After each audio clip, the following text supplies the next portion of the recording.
मैं जब आज जयपुर में था तो मेरे पास 50 दिन इस घटना को होने के बाद उन बच्चों के परिजन मेरे पास आए। उन्होंने कहा साहब 50 दिन हो गए, हमें न्याय नहीं मिला जो अपेक्षा हम न्याय सरकार से करते थे। हम लोग जो माननीय वसुंधरा पूर्व मुख्यमंत्री थी झालावाड़ की, उनके क्षेत्र से होते हैं। हम लोग ओम बिरला जी जो स्पीकर हैं उनके एरिया से जो हड़ौती से आते हैं। हम लोग शिक्षा मंत्री मदन दिलावर जी के क्षेत्र से आते हैं। हम लोग जो मुख्यमंत्री भजन लाल जी से अपेक्षा करते थे, जिस तरह से मुख्यमंत्री जी और सरकार है जिस तरह से एरोप्लेन में मरने वालों को 1 करोड़ रुपए देती है, हम लोग जिस तरह सांप्रदायिक दंगे में मरने वाले को उदयपुर में 50 लाख और सांप्रदायिक दंगे में मरने वाले रामगंज में 50 लाख दिए जाते हैं। तो ये हमारे जो 7 बच्चे मरे वो सरकारी सिस्टम और भ्रष्टाचार की भेंट चढ़ गए, भ्रष्टाचार की वजह से मर गए। लेकिन अगर हमें न्याय मिला, न्याय दिया, सरकार ने कुछ दिया तो हमें दिया 5 लाख की एफडी और 5 लाख कुछ, और ये बकरियां दी है। ये बकरियां मैं आपके सामने लाया हूँ, वहीं से लाया हूँ, उन्हीं गाँव से लाया हूँ। इनको कहा भाई आप बकरी लेके आओ।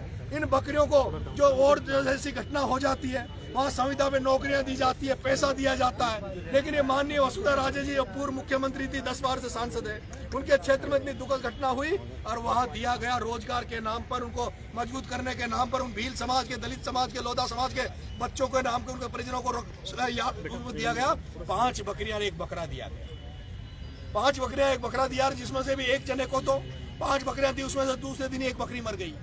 मैंने आज पूछा बकरी का मामला कहाँ से उठा। मैंने आज जब इनसे पूछा कि भाई आपके उनके बच्चों के माता क्यों नहीं आई, बच्चे क्यों नहीं आए, आइडिया भी नीचे रखो थोड़ा। तो बच्चों के उन्होंने परिजनों ने कहा कि साहब हमें जो सरकार ने 5 बकरियां दी है, हमारे घर में खेती बाड़ी नहीं है, धंधा पानी नहीं है, हमारे तो कच्चे झोंपड़े हैं।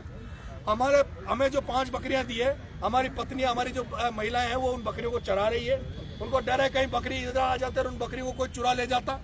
ये लोग ऐसी जगह है, ये वो लोग हैं ऐसी जगह है जो ये भी नहीं जानते थे कि सरकारी को इस तरह की घटना में कोई 1 रुपया भी मिलता है।